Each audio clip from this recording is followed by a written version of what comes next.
ब्रह्मानन्दं परमसुखदं केवलं ज्ञानमूर्तिं द्वन्द्वातीतं गगनसदृशं तत्त्वमस्यादिलक्ष्यम् एकं नित्यं विमलमचलं सर्वदि साक्षिभूतम् भावातीतं त्रिगुणरहितं सद्गुरुं तं नमामि।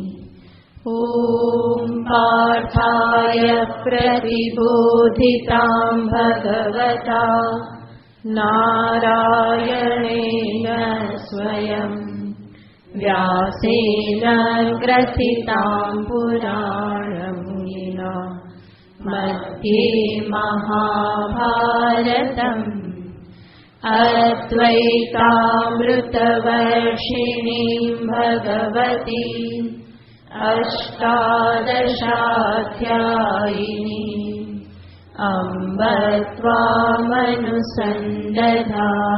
भगवद्गीते भवद्वेषिणीम्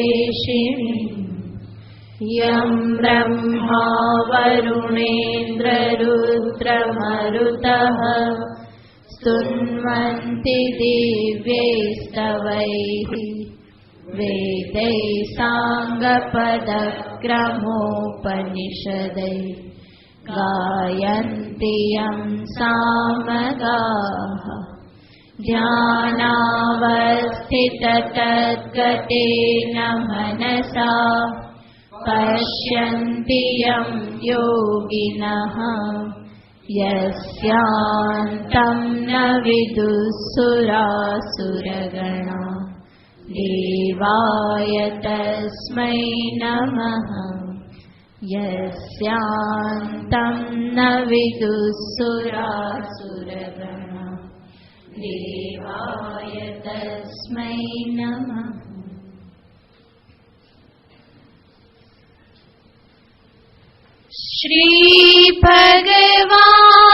श्रीभगवानुवाच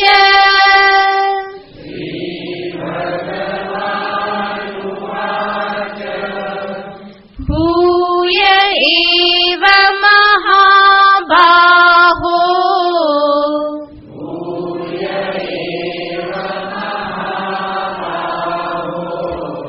शृणु मे परमं वचः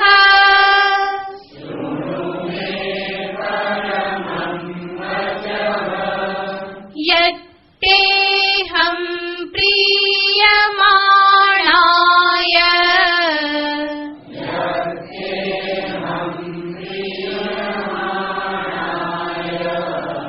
वक्ष्यामि हितकाम्यया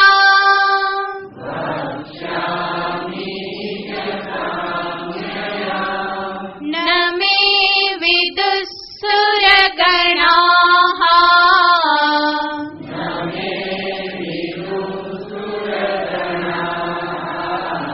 प्रभवं न महर्षयः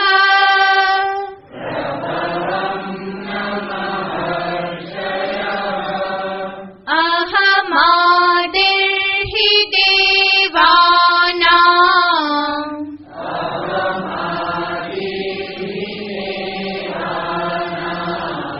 महर्षीणां च सर्वशः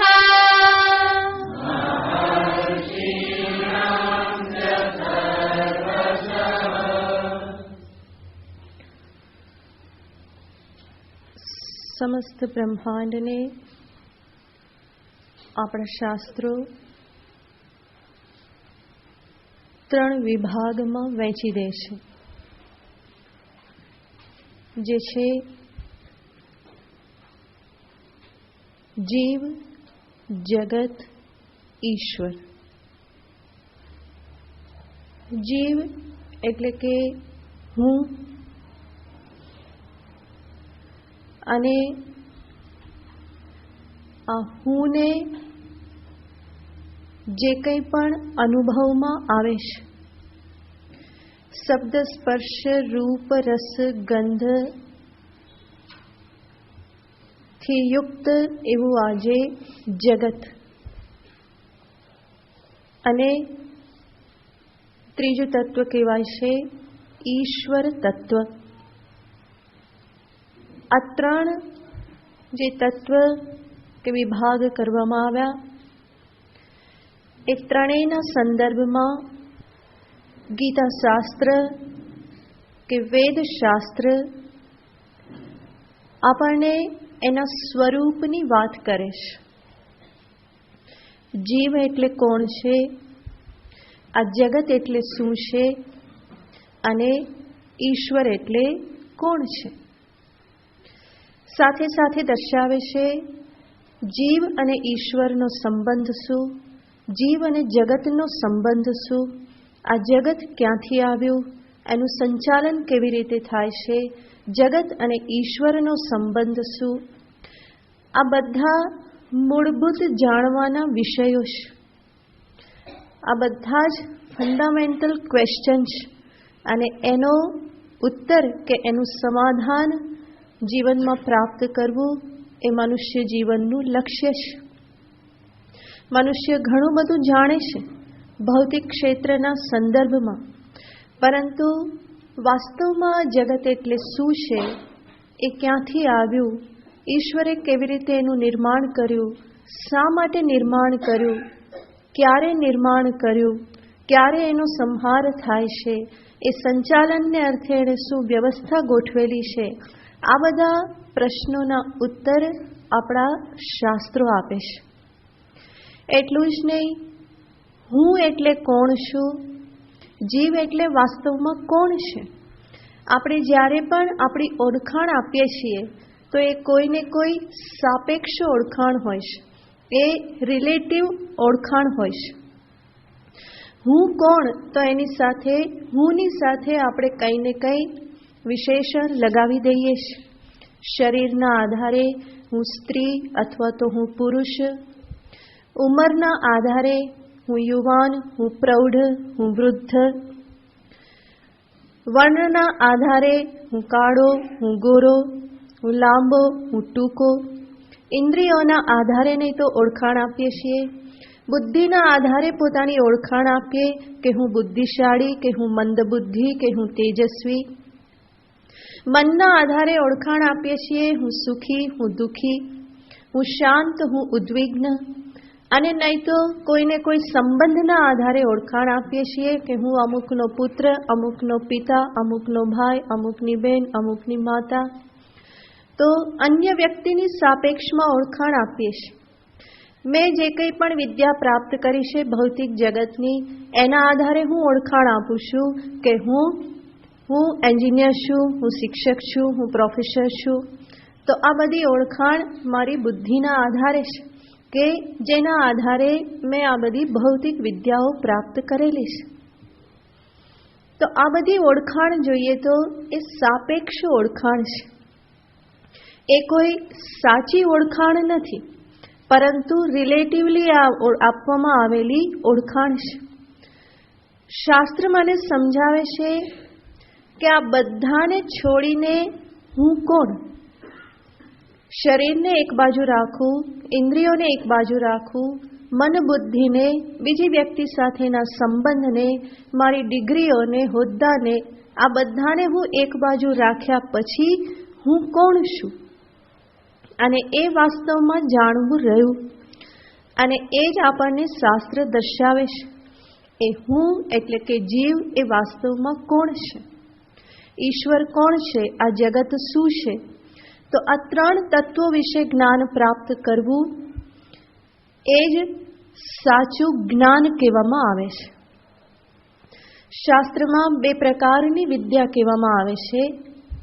એકને કહેવાય છે પરાવિદ્યા અને બીજી કહેવાય છે અપરાવિદ્યા.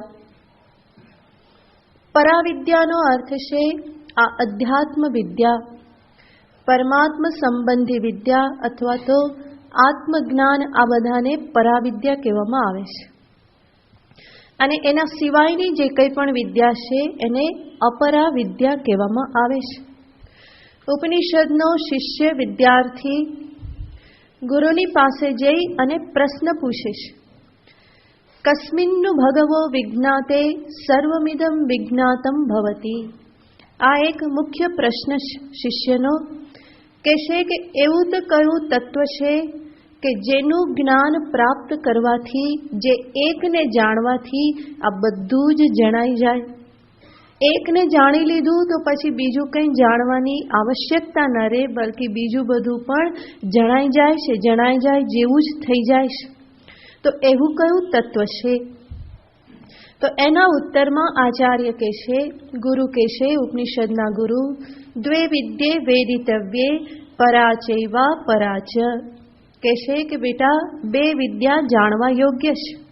એક તો પરાવિદ્યા અને બીજી છે અપરાવિદ્યા. તો પરાવિદ્યા કોને કહેવાય એને દર્શાવતા ત્યાં ગુરુ કહેશે, યયાતદક્ષરમ અધિગમ્યતે સા પરા.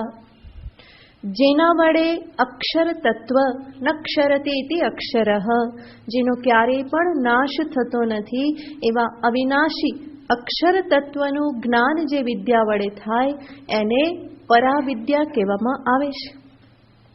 તો આવી આ પરાવિદ્યા કે જે એ અક્ષર તત્વ, જીવનું સ્વરૂપ અને જગતનું સ્વરૂપ, આ સર્વનું જ્ઞાન પ્રદાન કરે છે.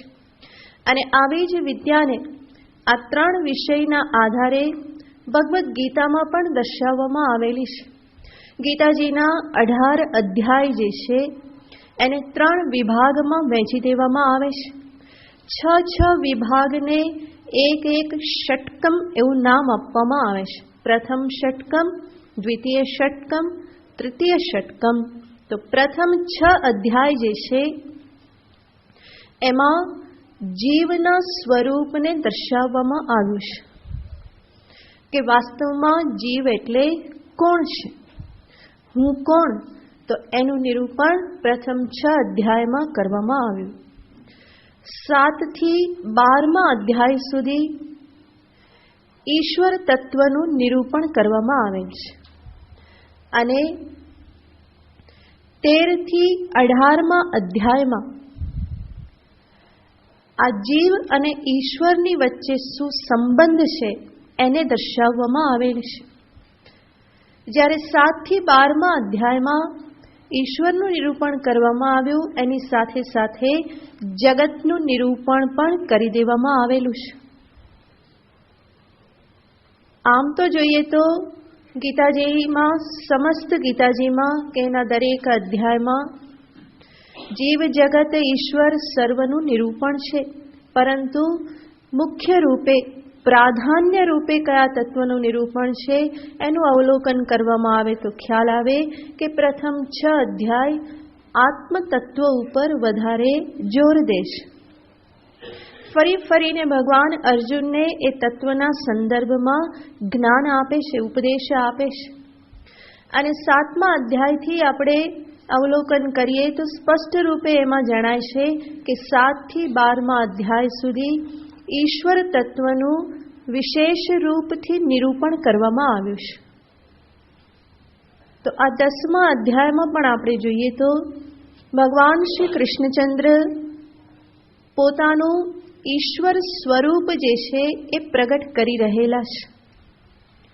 આમ તો એ અર્જુનના સારથી છે અને એ સારથી જ અત્યારે અર્જુનના ગુરુ આચાર્ય રૂપે છે. પણ એ આચાર્ય અત્યારે પોતાનું ઈશ્વર રૂપ જે છે એને પ્રગટ કરી રહેલા છે.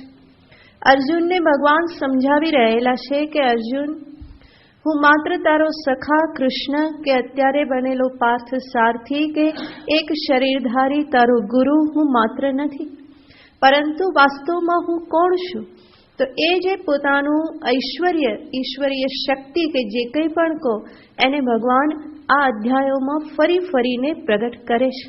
તો 10મો અધ્યાય જે વિભૂતિ યોગ, એમાં ભગવાન દરેક જગ્યાએ કહે છે કે આ બધું જ મારા થકી જ પ્રગટ થયેલું છે. હું જ આ જગતનો આદિ છું, હું જ આ જગતનો પાલન કરતા છું.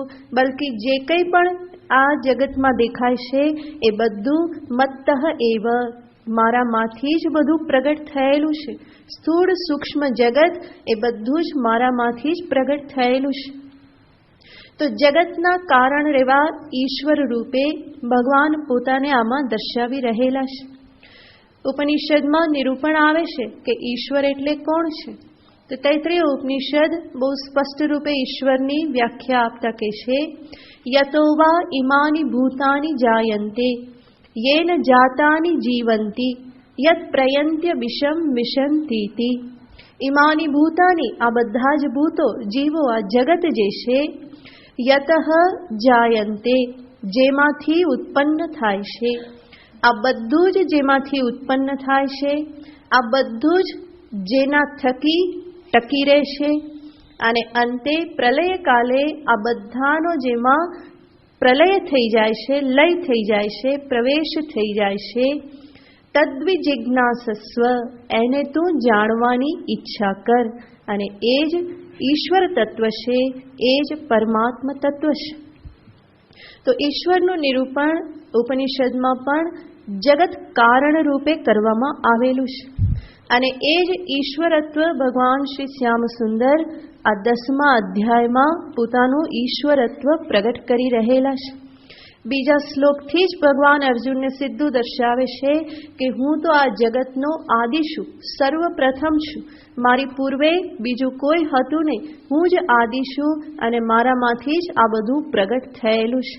તો બીજા શ્લોકમાં ભગવાને કહ્યું, નમે વિદુઃ સુરગણાઃ પ્રભવં ન મહર્ષયઃ. સુરગણાઃ મે પ્રભવં ન વિદુઃ. સુરગણાઃ મહર્ષયઃ. સુર શબ્દનો અર્થ થાય છે દેવ. દેવોના ગણ, દેવતાઓનો સમૂહ, એટલે કે સર્વ દેવતાઓ, જે પણ દેવતાઓ બધા કહેવામાં આવે છે એ સુરગણાઃ, દેવતાઓના સમૂહ જે છે એ, અને મહર્ષયઃ, મહર્ષિઓ, ઋષિમુનિઓ, મહર્ષિઓ જે પણ છે, મે પ્રભવઃ ન વિદુઃ, એ મારી ઉત્પત્તિને જાણતા નથી. મારો પ્રભવ, મારું પ્રાગટ્ય કે મારી ઉત્પત્તિને એ લોકો જાણતા નથી. શા માટે નથી જાણતા? કારણ કે અહમ હિ આદિહિ. હિ કારણ કે, અહમ આદિહિ, હું જ આદિ છું. આ જગતના આદિમાં, પ્રારંભમાં હું જ રહેલો છું. કોઈ પણ વસ્તુની ઉત્પત્તિ જાણવી હોય તો જાણનારો એની પહેલા હોવો જોઈએ ને. બાળકના જન્મને પિતા જાણે, પરંતુ પિતાના જન્મને બાળક જાણતો નથી. કારણ કે પિતાના જન્મ વખતે બાળક નહોતો, પરંતુ બાળકના જન્મ વખતે પિતા છે. તો જે પ્રભવ જાણે, ઉત્પત્તિ જાણે, એની પૂર્વે રહેલો હોવો જોઈએ. ભગવાન કહે છે કે અહમેવ આદિહિ, હું જ બધાનો આદિ છું. મારી પહેલા તો કોઈ હતું નહીં કે જે મારી ઉત્પત્તિને જાણે. અને આગળ તો ભગવાન કહેવાના છે કે વાસ્તવમાં મારી કોઈ ઉત્પત્તિ થઈ નથી, અહમ અજન્મા. પરંતુ અહીંયા ભગવાન કહે છે કે મમ પ્રભવઃ ન વિદુઃ મહર્ષિણામ ચ સર્વસઃ. કોઈ પણ મહર્ષિ, દેવગણ, આ બધા જ જે છે એ કોઈ પણ મારા જન્મને જાણતા નથી. કારણ કે આ દેવર્ષિ કે સુરગણા, સુર સમૂહ જે છે એની આદિમાં હું રહેલો છું, એની પહેલા હું રહેલો છું. બલકી એ બધા તો મારામાંથી પ્રગટ થયેલા છે. મેં જે બધાને ઉત્પન્ન કરેલા છે, હું તો એ બધાના બાપનો પણ બાપ છું. તો એ મને જાણે કેવી રીતે? એની પહેલા પણ હું તો રહેલો જ છું. તો એ મને જાણવાને સમર્થ નથી. તો મહર્ષિણામ, દેવાનામ અહમ આદિહિ, હું જેનો આદિ, આદિ શબ્દનો અર્થ થાય છે કારણ, એની પૂર્વમાં હું રહેલો છું. તો કાર્ય કારણને ન જાણે. કારણ જે છે એ કાર્યને, કાર્યની ઉત્પત્તિ જાણી શકે, પરંતુ કાર્ય કારણની ઉત્પત્તિ ન જાણી શકે. આટલું કહ્યા પછી આગળ ભગવાન ફરી પોતાના ઈશ્વરીય સ્વરૂપને વધારે સ્પષ્ટ રૂપે દર્શાવે છે ત્રીજા શ્લોકમાં. यो मामजमनादिं च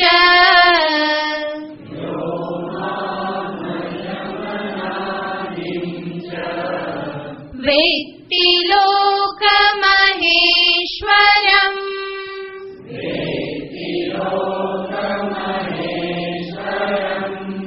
असम्मूढः समर्थेषु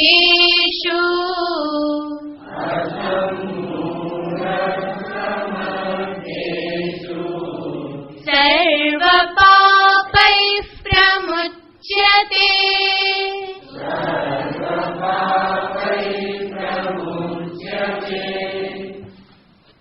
यह माम वेत्ति, जे મને જાણે છે. જે મને જાણે છે, પરંતુ કયા સ્વરૂપે? ભગવાન અહીંયા એવું નથી કહેતા કે જે મને કૃષ્ણને જાણે છે, જે મારા પાર્થસારથી સ્વરૂપને જાણે છે, જે મને મુરલી મનોહર વૃંદાવન વિહારી નંદનંદન રૂપે જે જાણે છે, એવું ભગવાન અહીંયા કંઈ કહેતા નથી. પરંતુ પોતાનું જે વાસ્તવિક એવું જે ઈશ્વરીય સ્વરૂપ જે છે એને જ ભગવાન અહીંયા દર્શાવે છે. કારણ કે નહીં તો અર્જુન કહે કે હું તો જાણું જ છું ને તમને, મારી સામે તમે ઊભેલા છો. પણ ભગવાન કહેશે કે અર્જુન, હું માત્ર આટલો જ નથી, તને અત્યારે જે હું દેખાઈ રહેલો છું એટલો જ હું નથી, પરંતુ હું આના કરતાં અનેક ગણો વ્યાપ્ત છું, અનેક ગણો મહાન છું. કાલની દ્રષ્ટિએ હું સમસ્ત કાલમાં વ્યાપ્ત છું, બલકી સમસ્ત કાલ જે છે એ તો મારી અંદર જ સમાયેલો છે. કાલની કલ્પના મારા થકી થયેલી છે, દેશ મારા થકી ઉત્પન્ન થયેલ છે. તો સમસ્ત દેશ અને કાલનું અધિષ્ઠાન એવો હું છું, અને એને ભગવાન અહીંયા દર્શાવે છે. તો ભગવાન કહેશે કે જે મને જાણે છે એ સર્વ પાપથી મુક્ત થઈ જાય છે. પરંતુ મને જાણે છે એટલે કયા સ્વરૂપને? તો ભગવાન સર્વપ્રથમ કહેશે યહ મામ અજમ અનાદિમ ચ વેત્તિ, જે મને અજમ અજન્મા અનાદિ સ્વરૂપે જાણે છે. તો ભગવાન કહેશે કે હું કોણ છું? અજન્મા છું, મારો ક્યારેય પણ જન્મ થયેલો નથી. અત્યારે હું તારી સામે છું એ તો મારું માત્ર એક રૂપે પ્રગટીકરણ છે, ઔપાધિક પ્રગટીકરણ છે, એનાથી વિશેષ કંઈ નથી. પરંતુ જે મારું સાચું સ્વરૂપ જે છે એ સ્વરૂપ દ્રષ્ટિથી મારો જન્મ ક્યારેય પણ થયો નથી. અહમ અજમ. તો ઈશ્વરનું અવતાર રૂપે પ્રગટીકરણ માત્ર થાય છે, એ કોઈ કર્મના વશથી એમનો જન્મ થતો નથી. જીવ પોતાના કર્મને આધીન જન્મ પામે છે, પરંતુ ઈશ્વર જે છે એ પોતાની જ માયા શક્તિના આધારે ઔપાધિક સ્વરૂપે પ્રગટ માત્ર થાય છે. તે ઔપાધિક રૂપે પ્રગટ થાય છે. એમનું જે નિરુપાધિક સ્વરૂપ જે છે એનો ક્યારેય પણ જન્મ નથી. ભક્ત ભલે દર વર્ષે એનો જન્મ ઉજવે, નંદ ઘેરા નંદ ભયો જય કનૈયા લાલ કી, પરંતુ જે ભગવાન પોતાના નિરુપાધિક સ્વરૂપને સામે રાખીને કહે છે કે હું તો વાસ્તવમાં અજન્મા છું, અવતાર રૂપે હું પ્રગટ માત્ર થયેલો છું, પણ ઉપાધિને છોડી દેવામાં આવે તો અહમ અજમ અનાદિ. સાથે સાથે જે અજન્મા હોય એ કેવા હોય? અનાદિ હોય. જન્મથી જ આદિ શરૂ થાય છે. જન્મ થાય એની સાથે આપણે કહીએ કે હવે આનો પ્રારંભ થયો. જન્મ એ જ આદિ છે, અને જેનો જન્મ ન હોય એ સ્વરૂપથી કેવું હોય? અનાદિ હોય. તો અજમ અનાદિમ. આગળ ભગવાન કહેશે લોક મહેશ્વરમ. સાથે સાથે હું કોણ છું? મહેશ્વર, મહાન ઈશ્વર છું. એવો ઈશ્વર કે જેની ઉપર બીજો કોઈ ઈશ્વર નથી. જેમ કહેવામાં આવે રાજા, અને રાજાની ઉપર કોણ? તો કે મહારાજા. અને મહારાજાની ઉપર કોઈ નહીં. એવી રીતે ઈશ્વર અને આ કોણ? મહેશ્વર. એની ઉપર બીજા કોઈ ઈશ્વર નહીં. માટે કહે છે કે હું કોણ છું? મહેશ્વર. પણ કોનો ઈશ્વર છું? ખાલી ખાલી નહીં. એકલો રાજા હોય તો એ રાજા શું કામનો? એની સાથે કોણ જોઈએ? પ્રજા જોઈએ ને. પ્રજા વગરનો રાજા શું હોય ખરો ક્યારે? તો રાજા ક્યારે બને? જ્યારે પ્રજા છે. માટે ભગવાન આગળ એક શબ્દ વાપરે છે, લોક મહેશ્વરમ. આ બધા લોકોનો હું ઈશ્વર છું, મહાન ઈશ્વર છું. ખાલી ખાલી મેં પોતાને માની લીધેલો ઈશ્વર હું નથી, પરંતુ સમસ્ત લોકનો શાસન કરતા, અનુશાસન કરતા એવો હું મહાન ઈશ્વર છું, કે જે મારા સંકલ્પ માત્રથી, મારી સન્નિધિ માત્રથી આ સમસ્ત બ્રહ્માંડના બધા જ વ્યવહારો ચાલી રહેલા છે.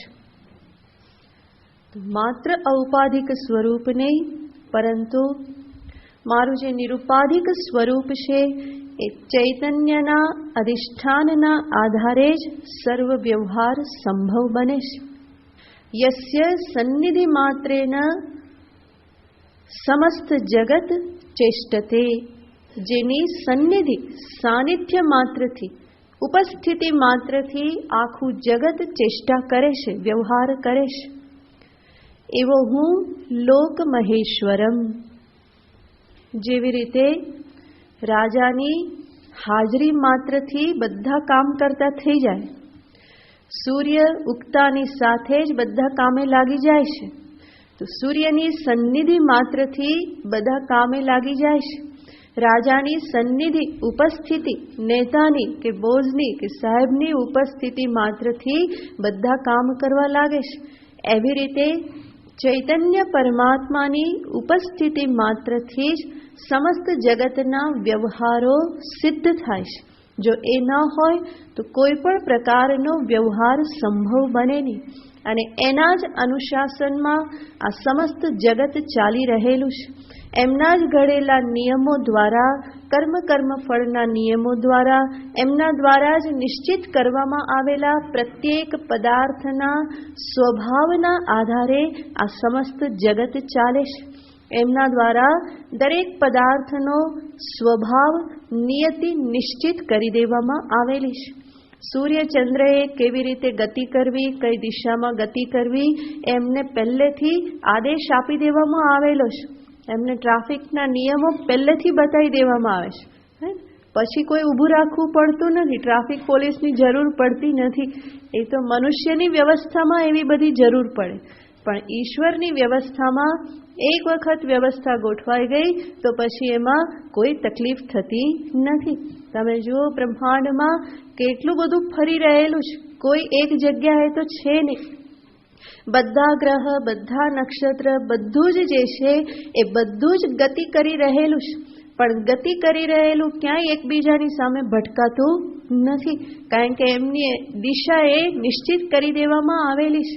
કેટલી સ્પીડ એ પણ નક્કી કરવામાં આવેલી છે, કઈ દિશા એ પણ નક્કી કરવામાં આવેલું છે, અને એના આધારે બધું જ ચાલી રહેલું છે. ક્યાંય કોઈ ભટકાતું નથી. ભટકાય માત્ર માણસ જ બે ભટકાઈ જાય સામસામા. બાકી ગ્રહો ક્યાંય ભટકાતા નથી. જે પણ પ્લેનેટ છે કોઈ પણ ક્યારેય ભટકાતા નથી. અહીંયા તો વાહન પણ ભટકાઈ જાય, પગે ચાલતા હોય તોય ભટકાઈ જાય. વાહન ભટકાય એ તો સમજાય, પણ પગે ચાલતા પણ આગળ પાછળ ભટકાતા હોય. તો મનુષ્ય કારણ કે શક્તિ સીમિત છે, પરંતુ ઈશ્વરની વ્યવસ્થા એટલી બધી સુંદર વ્યવસ્થા છે. એટલા માટે તો એ સુપર માઇન્ડ છે ને, માસ્ટર માઇન્ડ છે. એ જે વ્યવસ્થા કરી શકે એવી વ્યવસ્થા બીજું કોઈ કરી શકે નહીં. તો એ જ એનું ઈશ્વરત્વ છે. એક વખત વ્યવસ્થા આપી તો એનું પાલન બરાબર થાય છે, અને એ જ સાચું ઈશ્વરત્વ કહેવાય ને. નહીં તો વ્યવસ્થા આપ્યા પછી એની પાછળ લાગી રહેવું પડે કે ભાઈ આ કરો કરો કરો કરો, તો એ સાચું સ્વામિત્વ નથી. સ્વામિત્વનો અર્થ છે એક વખત કહ્યું તો પછી પૂરું થઈ ગયું, પરંતુ કીધા પછી પાછળ લાગી રહેવું પડે તો એ સાચું સ્વામિત્વ નથી. ઈશ્વરે એક વખત વ્યવસ્થા નિશ્ચિત કરી તો એ એમને એમ જ ચાલ્યા કરે છે. આપણને કદાચ પ્રશ્ન થાય કે પણ અત્યારે તો બધી વ્યવસ્થા ખોરવાઈ ગઈ છે, એક વ્યવસ્થા ખોરવાઈ ગઈ નથી. એમની દ્રષ્ટિએ એ બધું શું છે?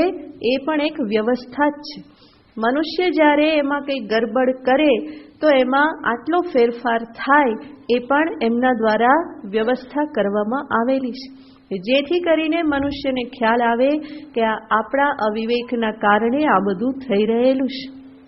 આપણે અવિવેક કરીશું તો ઈશ્વરની સૃષ્ટિમાં જે નિયમ છે એ કામ કરવાના જ છે.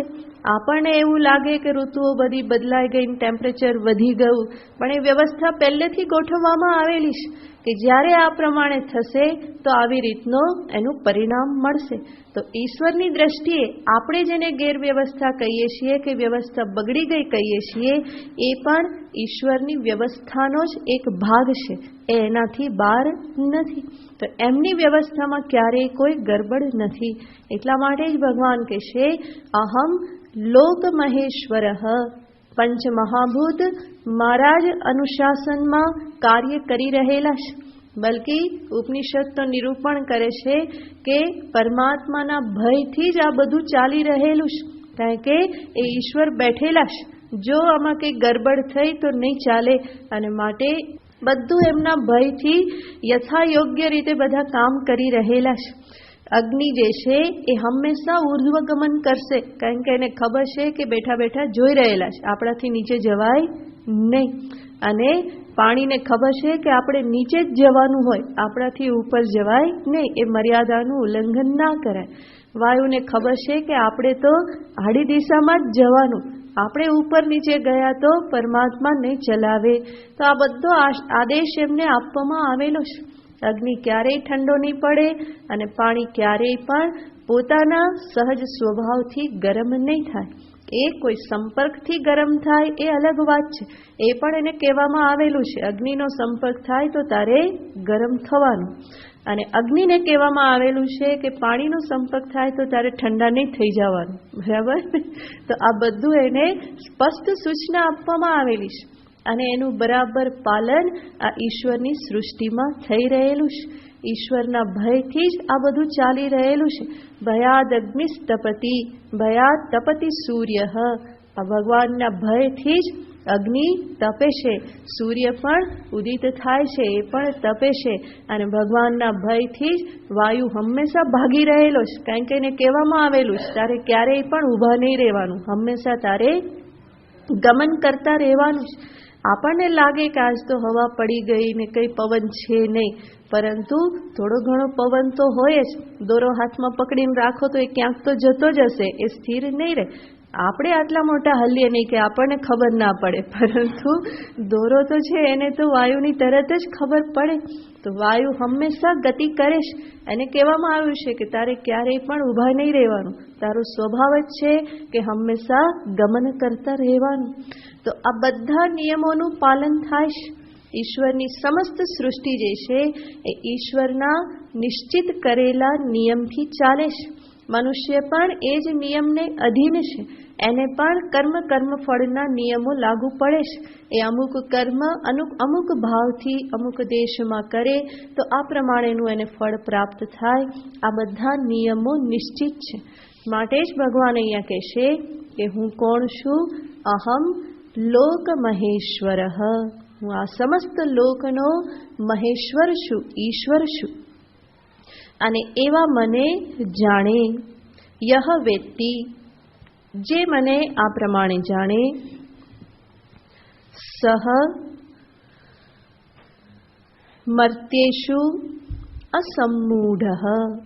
ભગવાન કહેશે કે એ સર્વ આ મર્ત્ય મનુષ્યોમાં મને જાણનારો જે છે એ કેવો છે? અસમ્મૂઢ, જે હવે મૂઢ નથી રહ્યો, જેનો મોહ નિવૃત્ત થઈ ગયો, જેની ભ્રાંતિ નિવૃત્ત થઈ ગઈ છે. તો પરમાત્મા તત્વને જાણવું, સમજવું એ જ મનુષ્ય જીવનનું લક્ષ્ય કહેવામાં આવે છે. બલકી શાસ્ત્ર ફરીને કહેશે કે તું જે પોતાને જીવ માને છે એ તું પણ સ્વયં પરમાત્માથી અભિન્ન છે.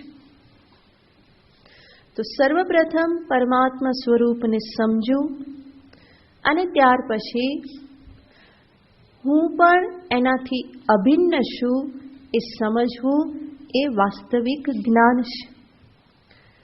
અને ભગવાન કહે છે કે એ પ્રમાણે જે જાણી લેશે સહ અસમ્મૂઢ એનો મોહ નિવૃત્ત થઈ ગયેલો છે.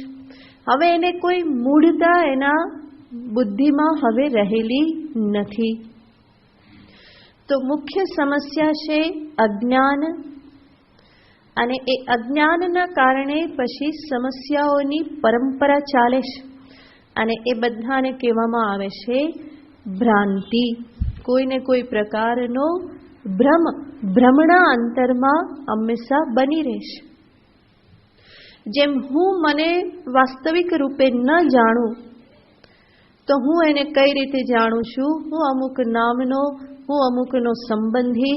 તો શાસ્ત્રની દ્રષ્ટિએ પોતાને આ રીતે જાણવો એક પ્રકારની ભ્રમણા છે, કારણ કે એ ઓળખાણ તો થોડા સમય માટેની છે.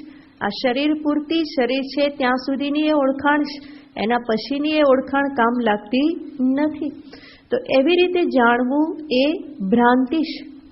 સર્વપ્રથમ સમસ્યા છે વાસ્તવિક હુંને હું જાણતો નથી, અને માટે બીજે ક્યાંક હું સંબંધ કરી લઉં છું અને એના આધારે હુંની ઓળખાણ આપું છું.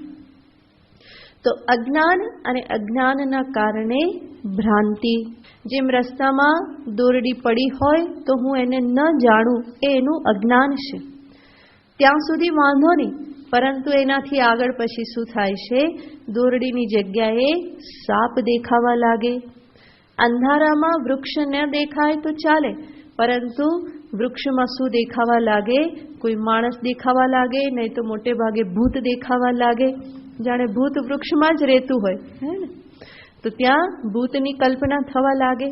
તો વૃક્ષ નથી દેખાતું અને માટે શું દેખાવા લાગે છે, ભૂત દેખાય છે. વાસ્તવમાં ભૂત કોઈ જોયું નહીં હોય, પણ છતાં પણ એને એવું લાગે કે ભૂત છે, ભૂત છે. તો એ શું છે, ભ્રાંતિ છે. બધા કહે છે ભૂત છે, ભૂત છે, પણ એ કેવું હોય ખબર છે કોઈને? જ્યારે ખબર જ નથી તો પછી એ દેખાય છે એવું કેમ કહેવાય, કે આ ભૂત છે એવું કેમ કહેવાય? પણ એ ભ્રાંતિ થાય છે. અંદરનો કોઈ ભય જે છે એ જ એ પ્રમાણે બહાર કલ્પના કરાવે છે. તો અજ્ઞાન અને અજ્ઞાનના કારણે ફરી બીજી બધી સમસ્યાઓ. ભગવાન અહીંયા કહેશે કે જે મારા સ્વરૂપને આ પ્રમાણે જાણી લેશે સહ અસમ્મૂઢ, એનું અજ્ઞાન પણ નિવૃત્ત થઈ જાય છે, અને અજ્ઞાનના કારણે બીજી જે કંઈ પણ ભ્રાંતિઓ, સમસ્યાઓ એના જીવનમાં અનુભવાતી હતી એ પણ બધી નિવૃત્ત થઈ જાય છે.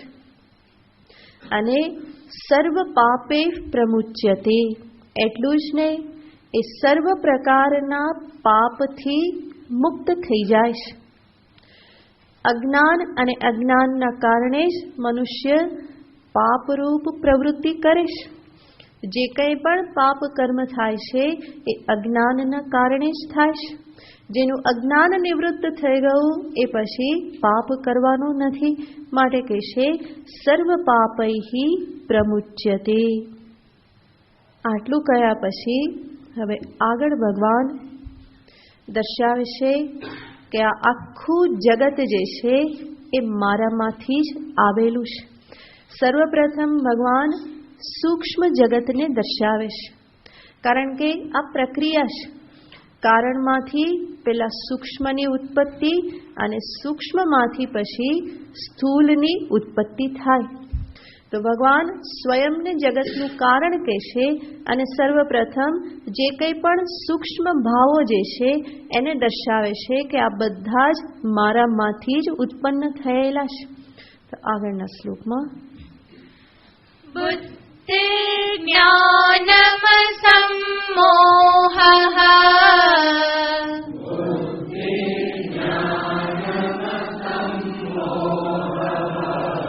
क्षमा सत्यं दमः शमः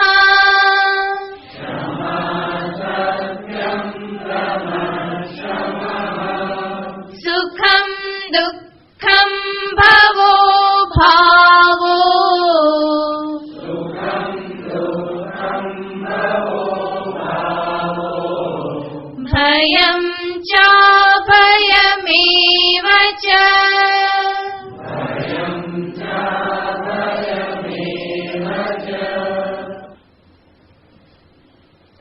એના ઘણા બધા શબ્દો જાણીતા છે ને, હમણાં જ કે ક્ષમા, દમ, શમ, સત્યમ.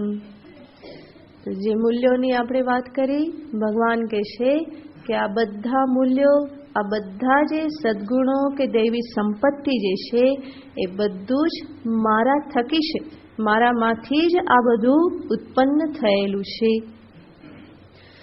તો સર્વપ્રથમ કહેશે બુદ્ધિ, જ્ઞાનમ, અસમ્મોહ. અસમ્મોહ એનો અર્થ છે મોહનો અભાવ. ક્ષમા, સત્યમ, દમ, શમ, સુખ, દુઃખ, ભાવ, અભાવ, ભય, અભય. હજુ આગળ પણ ભગવાન ગણતરી કરાવવાના છે અને આગળના શ્લોકમાં કહેશે મત્ત એવ પૃથક વિધાહ ભાવાહ. આ બધા જ ભાવ, આ બધા જ ગુણો કે મૂલ્યો જે છે એ બધા મારામાંથી જ પ્રગટ થયેલા છે. ભગવાન પોતાની વિભૂતિઓ દર્શાવવાના છે અને એવી રીતે દર્શાવશે કે કંઈ બાકી નહીં રાખે. બધું જ હું છું, આ હું છું, આ હું છું, આ હું છું, આ હું છું એમ કરીને આખા જગતને આવરી લેશે. અને 11મા અધ્યાયમાં તો બધું જ પોતાનામાં સમાવી લેશે. વિશ્વરૂપ દર્શન કરાવી અને કહેશે કે આમાંનો એક કણ પણ મારાથી બહાર નથી.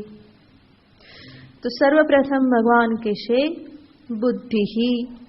બુદ્ધિ શબ્દનો અર્થ થાય છે, ભગવાન શંકરાચાર્યજી એનો અર્થ અહીંયા દર્શાવે છે અંતઃકરણસ્ય સૂક્ષ્મદ્યર્થાવબોધન સામર્થ્યમ બુદ્ધિ.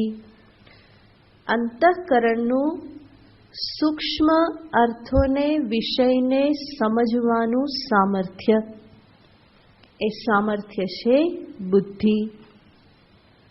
સૂક્ષ્મતાને જે સમજી શકે છે, સૂક્ષ્મ વિષયોને જે સમજી શકે એવું જે સામર્થ્ય એને કહેવાય છે બુદ્ધિ. આગળ તો ભગવાન કહી જ ચૂક્યા છે 7મા અધ્યાયમાં બુદ્ધિર બુદ્ધિમતામસ્મી તેજસ તેજસ્વિનામહમ. હું બુદ્ધિમાનોની બુદ્ધિ હું છું. આ જે સમજી લે ને એની બધી હવા નીકળી જાય. જો ખોટી અંદર ભરેલી હોય ને, હું કંઈક છું, હું કંઈક છું, એ હું કંઈ નથી. જે છે તે બધું કોણ છે? ઈશ્વર જ છે. નહીં તો હંમેશા જીવને થયા કરે, બીજું કંઈ નહીં. તો બુદ્ધિના આધારે તો એ અભિમાન કરતો જ હોય. એ અભિમાન મોટા મોટા સાહેબોને હોય અને પટાવાળાને પણ હોય. બધાને બુદ્ધિનું અભિમાન તો હોય જ. એટલા માટે તમે થોડી વાર પણ જો પટાવાળા કે પિયુન પાસે બેસો ને તો એમાંથી કેટલુંક તેવું તમને સાંભળવા મળશે જ કે સાહેબને આવું કરવું જોઈએ, કે આ જગ્યાએ એને આવું કરવું જોઈએ. એનો અર્થ સાચી વાત ને? હે, આમાંના ઘણાને સલાહ આપતા હશે કારણ કે બધાને હશે ને કોઈને કોઈ પિયુન હશે. તો થોડી વારમાં એક આવા 2-4 વાક્યો તો બોલશે જ. નહીં તો કહેશે કે હું એ જગ્યાએ હોઉં તો આવું જ કરું, એમ આવું જ કરવું જોઈએ. તો એને પણ પોતાની બુદ્ધિનું અભિમાન છે, કારણ કે બુદ્ધિ થકી જ એને છે કે હું કંઈક છું, હું વિચારશીલ છું, હું આ બધું વિચારી શકું છું. પરિવારના સંદર્ભમાં હું જ વિચાર કરી શકું છું, બીજા કોઈની બુદ્ધિ ચાલે નહીં. અને બીજાની પછી ચાલે જ નહીં ને, કારણ કે ક્યારેય ચાલવા નહીં દે. એટલે પછી આદત જ નહીં પડે. હું કોઈના ઘરે ગઈ હતી ભિક્ષા લેવા, તો ત્યાં એ દાદા જે છે બહુ બોલ કરે ને, સતત બોલ્યા જ કરે. પછી એમના ઘરેથી જે ધર્મપત્ની જે છે એને ફરીને કે તમે શાંત રહો ને, કે હવે ગુરુમાને બોલવા દો. કે પણ ફરી પાછા એ ચાલુ થઈ જાય. હું હજુ એક વાક્ય બોલીને પૂરું ના કરું એની પહેલા દાદા પાછા ચાલુ થઈ જાય. મને તો સારું ને, બોલવું નહીં, આરામથી બેસવાનું. એટલે હું તો ચૂપચાપ બેસું. તો ફરી પાછા પેલા દાદીને થાય તો એ ફરી કે અરે તમે ચૂપ રહો ને, કે ગુરુમાં આવ્યા છે, કે એને સાંભળો ને. તો બિચારા 1-2 ક્ષણ માટે ચૂપ થઈ જાય. આમ કરતાં જ સમય નીકળી ગયો. પછી એમના 3 દીકરાઓ ત્યાં બેઠેલા હતા. તો એ 3 દીકરાઓ પણ શાંતિથી બેઠા હતા, કારણ કે દાદા બોલતા હતા. એટલે મેં કહ્યું કે દાદા તમે આટલું બધું બોલો છો, અને તમારા ત્રણેય દીકરાઓ તો બહુ શાંત છે. ત્યાં દાદી બરાબર ઉછળ્યા. હે ને એ કે આમણે બોલવા દીધા હોય તો બોલતા શીખે ને કે હે તો ક્યારે બોલવાનો ચાન્સ જ નહીં આપે. એમણે જવાબ આપી દીધો. તોય દાદા પાછા ચાલુ થઈ ગયા. તો આવી સ્થિતિ હોય તો બીજા બોલતા શીખે ક્યાંથી? એવી રીતે ઘણા ઘરોમાં એવી હિટલરશાહી હોય કે પછી બીજાની બુદ્ધિ જ નહીં ખીલે. આમ એટલે આમ જ કરવાનું, બીજું કંઈ ચાલે જ નહીં. હું કહું એમ જ થવું જોઈએ અને બીજું કંઈ પણ કહે તો કે ના એવું નહીં, તને ખબર ના પડે. તને શું ખબર પડે? કંઈ ને કંઈ ચાલતું હોય ઘરમાં. કોઈ એકાદું તો આવું હોય જ. તો એ પોતાનું જ ચલાવ્યા કરે અને પરિણામે બીજાની બુદ્ધિ ખીલે નહીં. તો બુદ્ધિ એવી વસ્તુ છે કે જે આ બધી સૂક્ષ્મ બાબતોને સમજી શકે અને એ સામર્થ્ય ઈશ્વરનું સામર્થ્ય છે. તો બુદ્ધિનું અભિમાન કરવું એ કેટલું વ્યર્થ અભિમાન છે. બલકી બુદ્ધિ શક્તિ હોય તો આપણે સમજવું જોઈએ કે આ તો ઈશ્વરની પરમ કૃપા છે કે એમની આ શક્તિ મારામાં વિશેષ રૂપે અભિવ્યક્ત થઈ છે. એવું સાધન ઈશ્વરે મને આપ્યું છે કે જેમાં એમનું આ સામર્થ્ય વિશેષ રૂપથી પ્રગટ થઈ રહેલું છે. તો એ ઈશ્વરની જ શક્તિ છે. બુદ્ધિર બુદ્ધિમતામસ્મી, બધી જ શક્તિ એમની છે. આપણી બુદ્ધિમાં નવા નવા આઈડિયા આવે તો એ આઈડિયા કોના સમજવાના? એના માટે પછી છાતી નહીં ઠોકવાની કે આ તો મારો આઈડિયા, એમ મારી બુદ્ધિ છે, એવું નહીં કરવાનું. એ કોનું છે? એ ઈશ્વરનું જ સામર્થ્ય છે. એમની જ બુદ્ધિએ અહીંયા કામ કરેલું છે, મારી બુદ્ધિએ કામ કરેલું નથી. ભગવાન અહીંયા આખા અધ્યાયમાં એવી જ લપડાક મારવાના છે. જ્યાં જ્યાં જીવનો અહંકાર માથું ઉચકે કે તરત ટપલી મારશે કે આ તું નહીં. આ કોની શક્તિ છે? ઈશ્વરની શક્તિ છે. ભગવાન કે તું મારી સાથે એક થા, બરાબર સમજે તો જે મારી શક્તિ છે એ તારી જ છે. પરંતુ જો તું એને ખાલી માત્ર તારી માને તો હું કહીશ કે તારી નહીં, એ મારી છે. બરાબર ને? પણ તું જો સીધે સીધું કહીશ તો કંઈ વાંધો નહીં.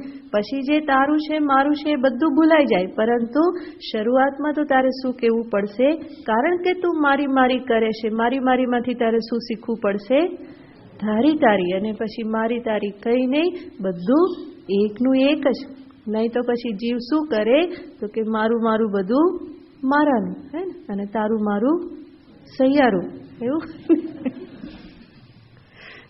તો ભગવાન કહે છે કે જ્યાં સુધી તું તારી શક્તિનું અભિમાન કરીશ ત્યાં સુધી હું તને કહેતો રહેવાનો કે ના આ તારું નહીં, આ કોનું? મારું. આ મારામાંથી જ આવેલું છે. તો આગળ ભગવાન કહી ચૂકેલા છે બુદ્ધિર બુદ્ધિમતામસ્મી. અને અહીંયા ભગવાન કહે છે કે બુદ્ધિ મારામાંથી જ પ્રગટ થયેલી છે. તો જગતની ઉત્પત્તિની પ્રક્રિયા દર્શાવવામાં જ્યારે આવે છે શાસ્ત્રમાં, તો એ ઉત્પત્તિની પ્રક્રિયામાં કહેવામાં આવે છે કે ઈશ્વરમાંથી, પરમાત્મામાંથી સર્વપ્રથમ અવ્યક્ત એટલે કે માયા શક્તિ પ્રગટ થઈ અને એ માયામાંથી જ મહત્તત્વ, મહત્તત્વનો અર્થ થાય છે સમગ્ર બુદ્ધિ. એક એક બુદ્ધિ, એક એક મનુષ્યમાં જે બુદ્ધિ જે છે એને કહેવાય છે વ્યષ્ટિ બુદ્ધિ.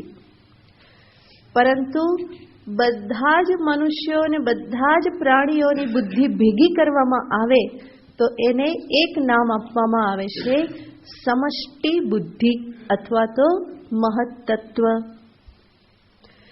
અને એ સમષ્ટિ બુદ્ધિ જ વ્યષ્ટિ બુદ્ધિ રૂપે પ્રગટ થઈ છે. એ જ એનું કારણ છે. જેમ કહેવામાં આવે કે જંગલ, તો જંગલનો અર્થ શું થાય? ઘણા બધા વૃક્ષો. એ બધા વૃક્ષો મળી અને શું બને છે? જંગલ.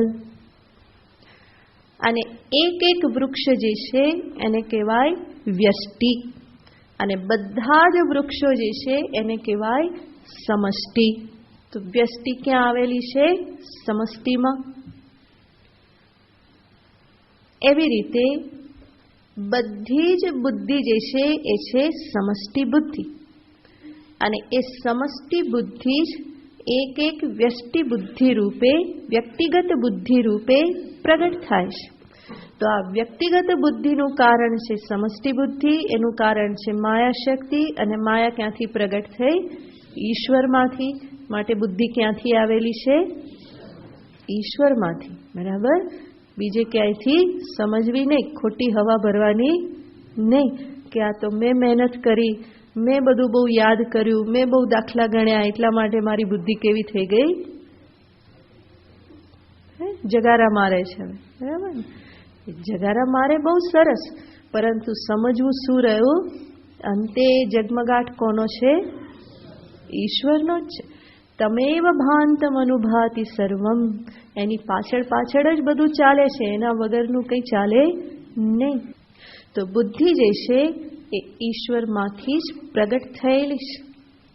અને આ બુદ્ધિ કે જે વચ્ચે માયા તત્વ છે, એ માયામાંથી મહત્તત્વ અને મહત્તત્વમાંથી ફરી આ વ્યષ્ટિ બુદ્ધિ પ્રગટ થયેલી છે. સૃષ્ટિની ઉત્પત્તિ દર્શાવતી વખતે કહેવામાં આવે છે કે બુદ્ધિ જે છે એ સત્વ અંશમાંથી પ્રગટ થયેલી છે, અને એટલા માટે સ્વભાવથી સાત્વિક છે. તો સ્વભાવથી તો બુદ્ધિ સાત્વિક છે, શુદ્ધ છે, પરંતુ આ બુદ્ધિ તત્વ એવું છે કે એના ઉપર બીજા અનેક પરિબળોની અસર થાય છે, અને એના પરિણામે ધીમે ધીમે એમાં ઘણી બધી ભેળસેળ થઈ જાય છે. એટલે એ બુદ્ધિ ફરી તામસિક પણ બની જાય, રાજસિક પણ બની જાય છે. તો મનુષ્યની બુદ્ધિનો જે વિકાસ થાય છે એમાં ઘણા બધા પરિબળો કામ કરતા હોય છે. આમ તો બુદ્ધિમાં અનેક જન્મોના સંસ્કાર હોય છે, પરંતુ એ સંસ્કારમાંથી કયા સંસ્કાર પ્રગટ થશે, કોનું પ્રાગટ્ય થશે, અત્યારે એને કેવા સંસ્કાર પાછા બધા ભેગા થઈને મળેલા છે, એ બધું જ એના ઉપર અસર કરતું હોય છે. તો આપણે શાસ્ત્રમાં બહુ સરસ દર્શાવવામાં આવેલું છે કે બુદ્ધિ ઉપર કયા કયા પરિબળોની અસર થાય છે. ભાગવતમાં એક સુંદર શ્લોક છે જેમાં કહેવામાં આવ્યું છે કે આ બધા પરિબળો બુદ્ધિ ઉપર અસર કરે છે. જેને લખવા હોય તે લખી લેજો. સર્વપ્રથમ છે આગમ, અપહ. લખી લો પછી સમજીશું. પ્રજા, પાલઃ, દેશઃ, જન્મ, કર્મ, ધ્યાન, મંત્ર, સંસ્કાર. ફરી એકવાર બોલી જો. આગમ, અપહ, પ્રજા, પાલ, દેશ, જન્મ, કર્મ, ધ્યાન, મંત્ર, સંસ્કાર. જેમાં આગમ શબ્દનો અર્થ થાય છે શાસ્ત્ર.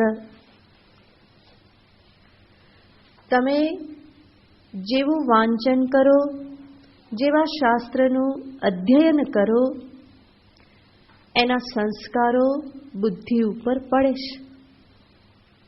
જે પ્રમાણેના શાસ્ત્રનો આધાર લીધો, આશ્રય લીધો, એવા સંસ્કારો બુદ્ધિમાં પડે અને એ પ્રમાણે બુદ્ધિ વિકાસ પામે છે.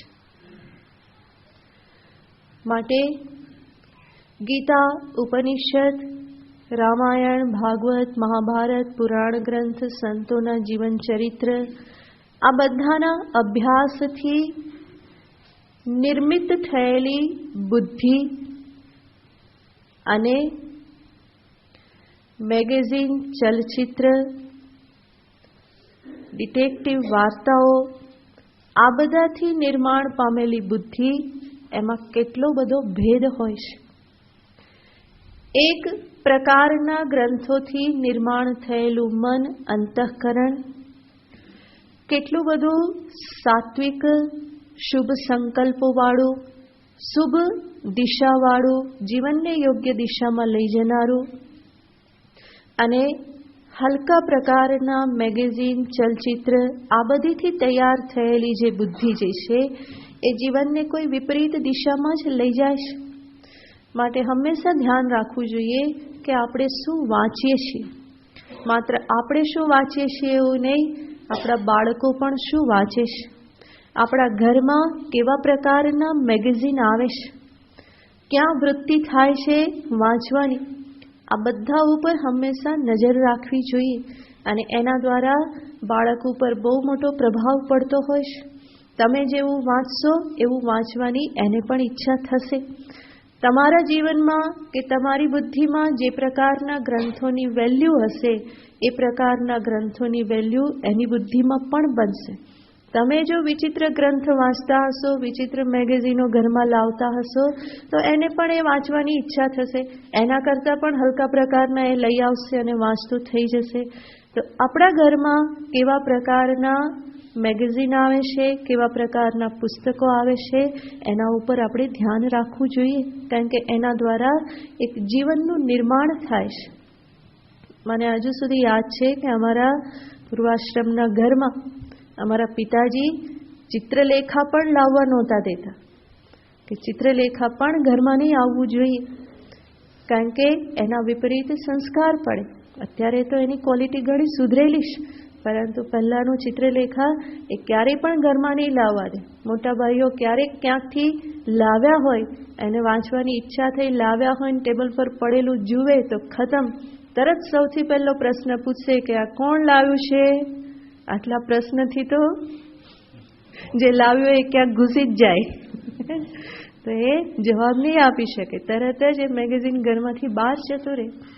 બલકે વાંચવાનું શું હોય તો અમને નાની નાની પુસ્તિકાઓ લાવીને આપતા હતા, જે સંઘની પુસ્તિકાઓ, RSSની, જે નેતાઓની કે પછી આપણા જે કોઈ પણ ઋષિમુનિઓ, સંતો આ બધા જે થઈ ગયા એની જે પુસ્તિકાઓ હોય એ લાવીને આપે કે વાંચવું હોય તો આ વાંચો, એનાથી જીવનનું નિર્માણ થશે. તો બાળકોમાં વાંચનનો બહુ જ પ્રભાવ પડતો હોય છે. આજકાલ વાંચન બહુ ઓછું થયું છે, ચલચિત્ર, ટીવી જ બહુ વધી ગયેલું છે, પણ બાળકોને વાંચનની ટેવ પાડવી જોઈએ. અને એ કોઈ સારું વાંચન કરે, એની બુદ્ધિનો વિકાસ થાય. જરૂર નહીં કે એને આપણે રામાયણ, ભાગવત વંચાવીએ, પરંતુ એને સારા પુસ્તકો વંચાવીએ, એનું જ્ઞાન વધે, એની બુદ્ધિનો વિકાસ થાય. મહાપુરુષોના કોઈ પુસ્તકો વંચાવીએ, કોઈ સાહસવીરના પુસ્તકો વંચાવીએ તો એને જીવનની એક દિશા મળશે, એને એક પ્રેરણા મળશે કે જીવન કેવી રીતે જીવાય, જીવન કેવું બનાવવાનું હોય, આગળ જતાં ભવિષ્ય મારું કેવું હોય, એની કોઈક પરિકલ્પના એના અંતરમાં અત્યારથી જાગશે. નહીં તો એ મોટો થઈ જશે ત્યાં સુધી એને ખબર નહીં હોય કે મારે મારું ભવિષ્ય કેવું બનાવવું છે અને એના માટેની તૈયારી મારે કેવી કરવી જોઈએ. પણ પહેલેથી જો એ આવું કંઈ વાંચન કરતો હશે તો કોઈને કોઈ એની બુદ્ધિમાં પરિકલ્પના જન્મશે કે હું આવો બનું, અને એવું બનું એક વખત મનમાં આવ્યું તો એની તૈયારી એ અત્યારથી કરવા લાગશે. તો આપણા ઘરમાં શેનું વાંચન થાય છે, બાળક શું કરે છે, એના ઉપર ધ્યાન રાખવું જોઈએ. તો સંસ્કાર બહુ સારા પડે અને આગળ જતાં પછી બાળકની ચિંતા કરવી ના પડે. તો નાનપણથી એની ચિંતા કરી અને યોગ્ય માર્ગે એને રાખો તો આગળ જતાં ચિંતા નહીં કરવી પડે. તો બુદ્ધિ ઉપર આનો પ્રભાવ પડતો હોય. તો આગમઃ કેવા પ્રકારના શાસ્ત્ર ગ્રંથોનું વાંચન થાય છે, એનાથી બુદ્ધિ પ્રભાવિત થાય છે.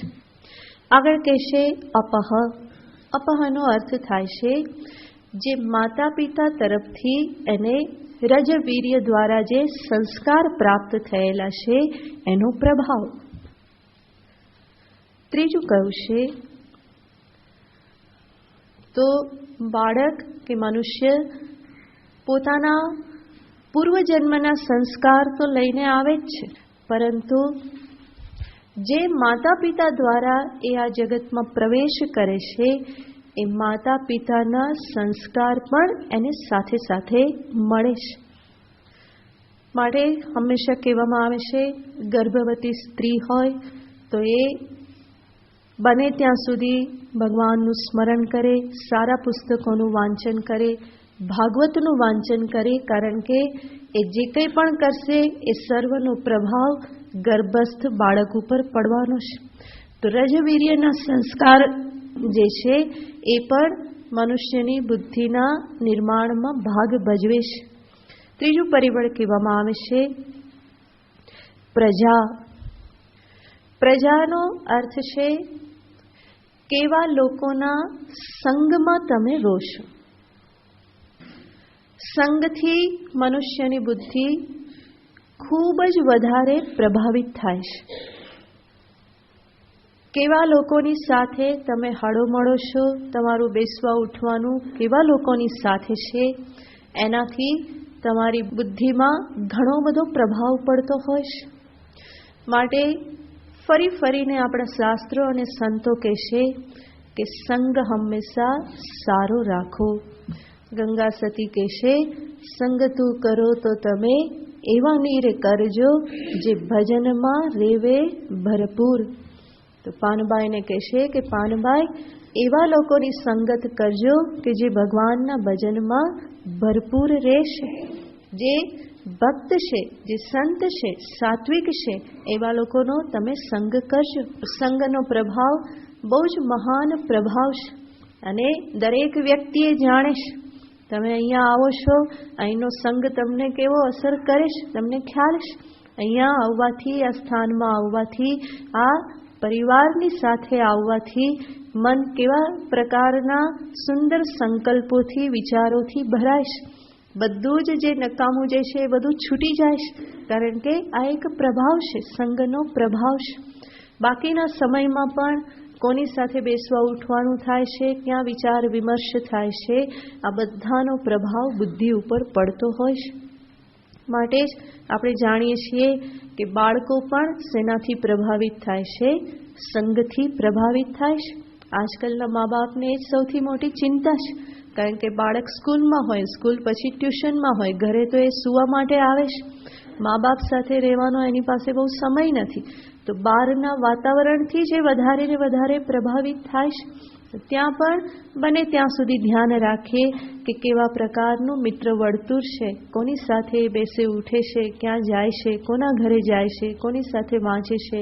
આ બધું થોડું ધ્યાનમાં રાખીએ તો બાળકનો વિકાસ યોગ્ય માર્ગે થઈ શકે. અને બાકીનો જેટલો સમય હોય એમાં માતા પિતા એની સાથે સમય કાઢે, એની પાસે સારી પ્રવૃત્તિ કરાવે, સારી વાત કરે, તો એના દ્વારા પણ ઘણો બધો ફેર પડતો હોય છે. તો સંગ જે છે એ જીવનમાં બહુ જ પ્રભાવશાળી પરિબળ છે. ઇવન સંતોને માટે પણ કહેવામાં આવે છે, જે નવો સવો સાધુ બન્યો હોય તો એને ઉપદેશ આપવામાં આવે કે ભાઈ કેવા સાધુની સાથે રહેવાનું. કારણ કે સાધુ ભગવા પહેર્યા એટલે કંઈ બધું સરસ જ થઈ ગયું એવું નથી. અમને કહેવામાં આવ્યું હતું કે ભાઈ ભગવે ભગવે ભગવાન ના હોય. ભગવા પહેર્યા એટલા માત્રથી બધું સારું નથી થઈ જતું. અને એટલા માટે જે નવો સવો સાધુ બન્યો હોય એને પણ ઉપદેશ આપવામાં આવે કે કેવા સાધુ સંતોનો સંગ કરવો. તો ત્યાં પણ જરૂરી છે, કારણ કે જે સાધુ સંત આશ્રમ બનાવવામાં, પ્રસિદ્ધિની પાછળ કે ભક્તોના ટોળા ભેગા કરવામાં લાગેલા હોય, એની જોડે નવો જેવો સાધુ જે બનેલો છે એ રહેશે તો એને પણ શું થશે? આપણે શું કરવું જોઈએ? આવું જ કરવું જોઈએ અને એ પ્રમાણેની જ મહેનત કરવી જોઈએ. તો ફરી પાછો એમાં જ લાગી જવાનું. એના માટે કંઈ ભેખ થોડું ધારણ કરવાનું છે, એના માટે સાધુ થોડું બનવાનું છે. સંન્યાસ એના માટે નથી.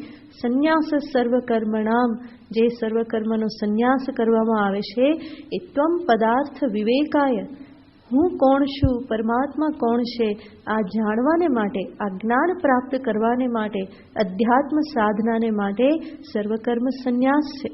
નહીં કે બીજા બધા ધંધા કે વ્યવહાર કરવા માટે. એ કરવા માટે સંન્યાસ લેવાની જરૂર નથી. બીજું બધું સંન્યાસ વગર થઈ શકે છે, પરંતુ આ નિત્ય નિરંતર નિધિધ્યાસન પરાયણ રહેવા માટે, શ્રવણ મનન નિધિધ્યાસન પરાયણ રહેવા માટે જ સંન્યાસ ધારણ કરવામાં આવે છે. એક પ્રકારની અધ્યાત્મ સાધનાને માટે એક અનુકૂળ જીવન પદ્ધતિ અપનાવવામાં આવે છે. તો છે તો અધ્યાત્મ સાધનાને અર્થે જ, અને એ માટે જે સાધુ સંત જીવેલા હોય એનો સંગ કરવાનો કહેવામાં આવે.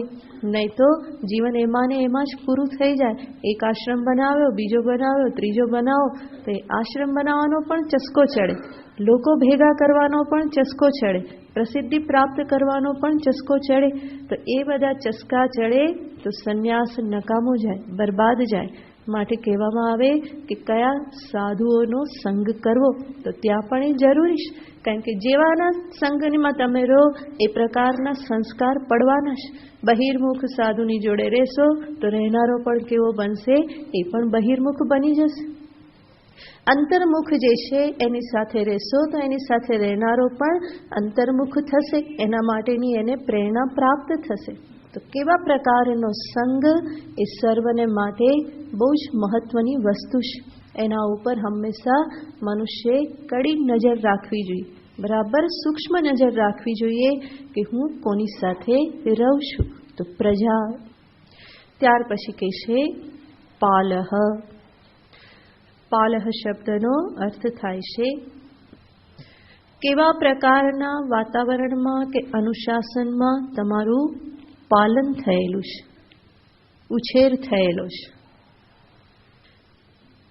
એ વસ્તુ પણ બુદ્ધિ ઉપર પ્રભાવ પાડે છે, જેના વિશે વિસ્તારથી શુક્રવારે જોઈશું. ઓમ પૂર્ણમદઃ પૂર્ણમિદં પૂર્ણાત પૂર્ણમુદચ્યતે પૂર્ણસ્ય પૂર્ણમાદાય પૂર્ણમેવાવશિષ્યતે. ઓમ શાંતિ શાંતિ શાંતિ. હરિ ઓમ શ્રી ગુરુભ્યો નમઃ. હરિ ઓમ.